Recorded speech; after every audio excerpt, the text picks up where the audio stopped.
É que vocês, cara, creem de um jeito que eu não creio. Para mim, o único verbo, a única palavra de Deus é Jesus.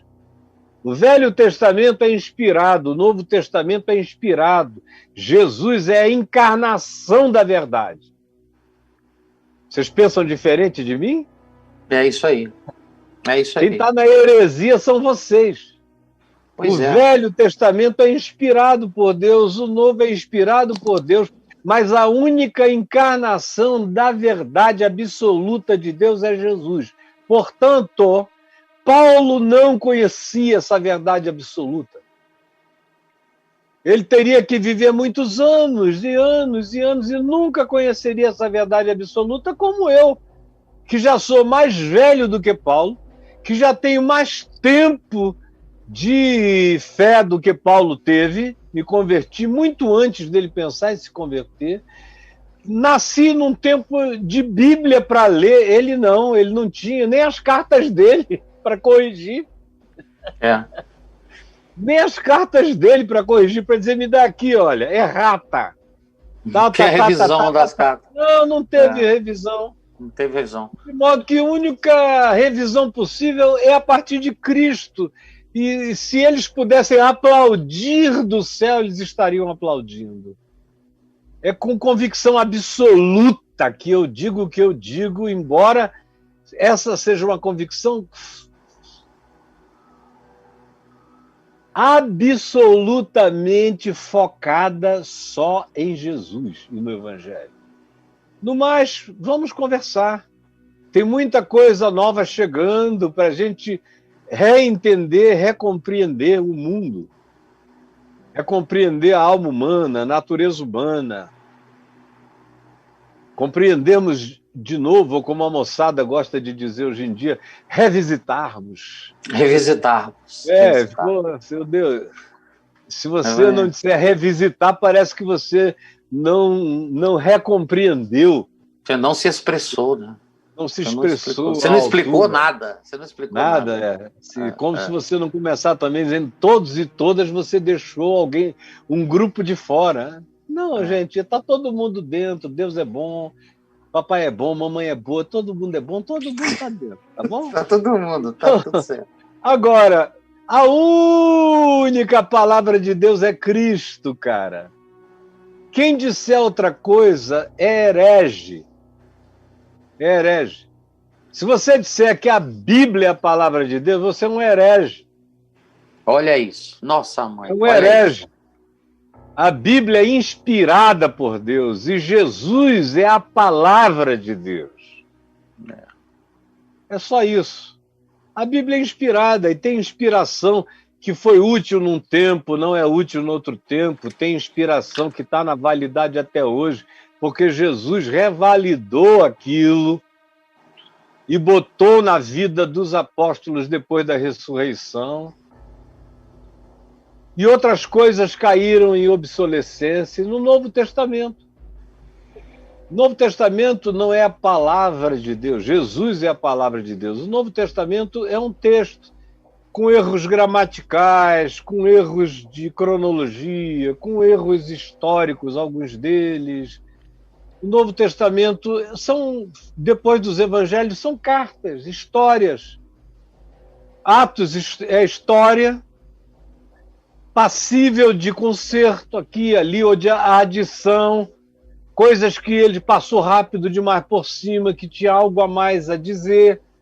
Mas não era o caso, ele só queria contar uma história com um objetivo, ele não estava sendo exaustivo nem minucioso. A mesma coisa nas cartas de Paulo. As cartas de Paulo, por exemplo, uma das razões pelas quais a maioria dos eruditos crê que Hebreus não foi escrito por Paulo é porque a Epístola aos Hebreus praticamente não tem erro de grego nenhum. Foi escrita com muita calma, por um cara muito meticuloso, que teve tempo para ler, reler, corrigir antes de mandar. Paulo não, as cartas dele eram cartas da estrada. Era alguém escrevendo e ele ditando. Lá, lá, lá, lá, lá, lá, lá. pessoal pensa que ele estava em transe, não, ele estava de olho aberto, ele tirava a meleca, ele fazia xixi, ele tinha um aperto e dizia, para aí que eu vou ao banheiro, voltava, depois lê para mim para eu ver aonde eu parei, aí continuava. Se ele estivesse muito empolgado com alguma coisa, ele dava muita ênfase naquilo para aquele pessoal. Enfim, era uma carta inspirada. Eu digo que é inspirada por Deus porque ela é coerente com Jesus, então ela é inspirada por Deus. Toda a escritura que é inspirada por Deus é a escritura que é coerente com o Evangelho. Tudo que seja coerente com o Evangelho é inspirado por Deus, mesmo que não esteja na Bíblia. Se você ler um livro meu que seja totalmente coerente com Jesus e com o Evangelho, é inspirado por Deus.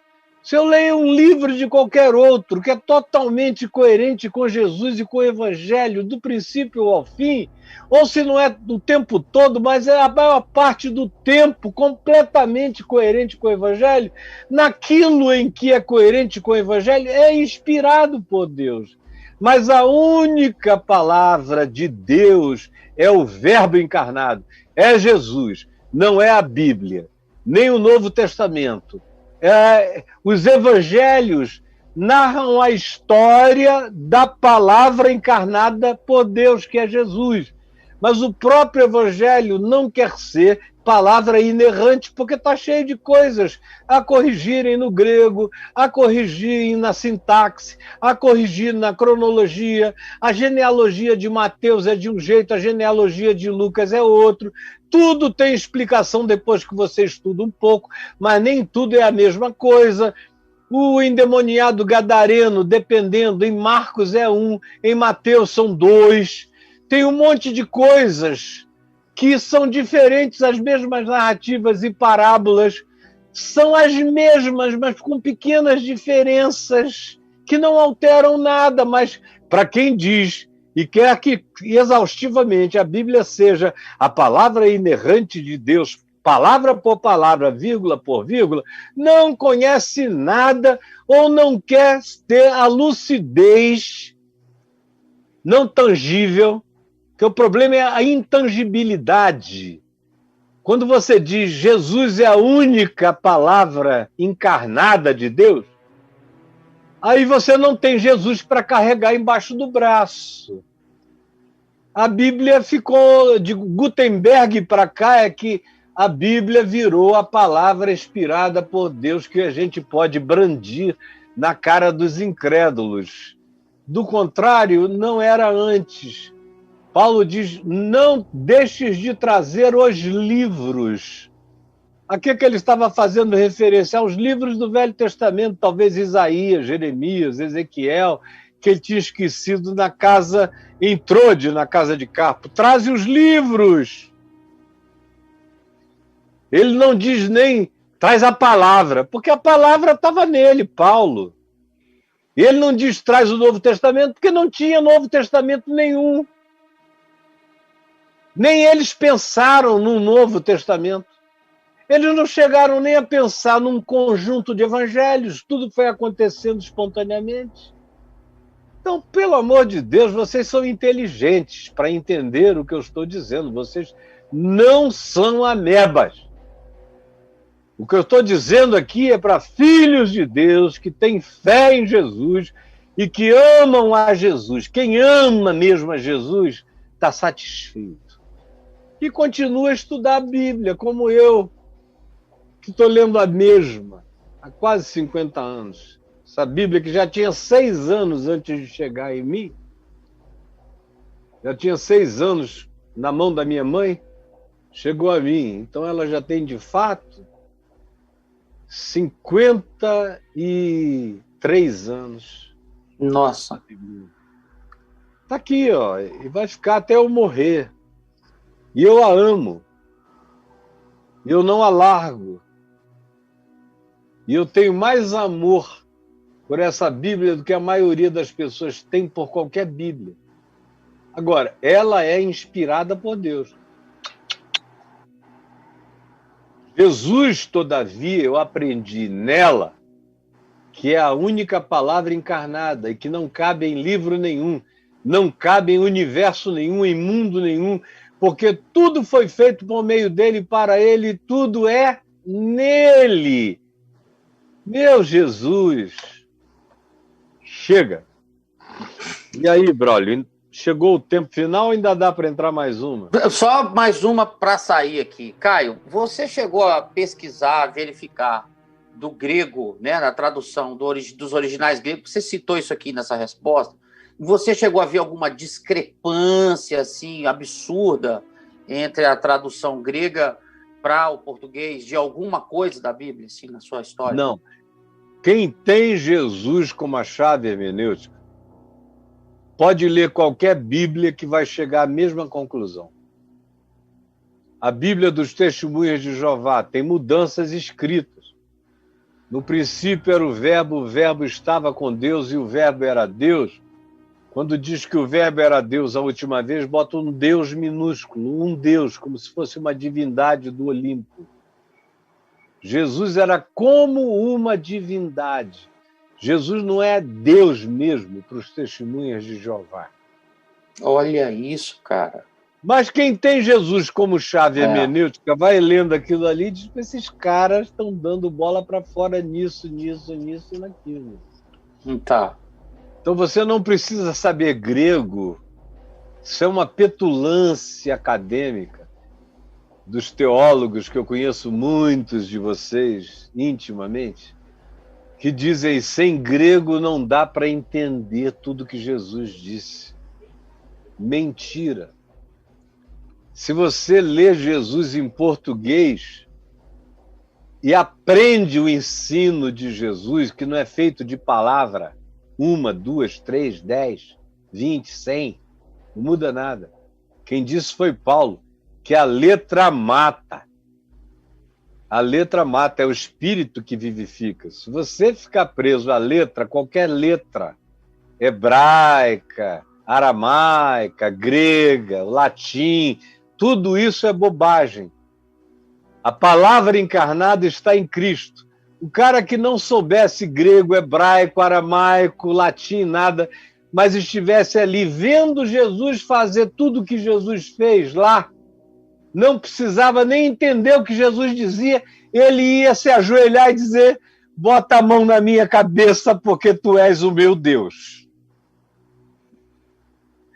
É tão fácil saber isso, entender isso, discernir isso. O impacto de Jesus leva a palavra de Deus para dentro do coração, mesmo de quem não sabe hebraico, grego, aramaico ou latim. A presença de Jesus prescinde de línguas para se fazer entendida e discernida. Meu Deus, é só gente que não crê mesmo que Jesus está vivo, que ele se manifesta, que a presença dele chega, que a luz dele ilumina o coração. E mesmo sem palavras, a pessoa entende a palavra dele. Se você perguntar como foi que ele te falou, ele usou alguma língua? Não, mas eu entendi. Eu entendi tudo, eu entendi tudo. Mas quais foram as palavras? Não, eu não sei, acho que foi até sem palavras, mas eu entendi tudo. Quem crê no Espírito Santo e quem crê que Jesus ressuscitou dos mortos, não tem nenhum problema em relação a isso. E não acha que é preciso ter conhecimento de algumas línguas especiais para entender Deus melhor. A gente compreende a vontade de Deus quando a gente a pratica. Quando a gente a põe em prática, Jesus diz que a gente entende. Quem não põe em prática não entende nunca, mesmo que tenha todo o conhecimento acadêmico do mundo, e acabou o nosso tempo.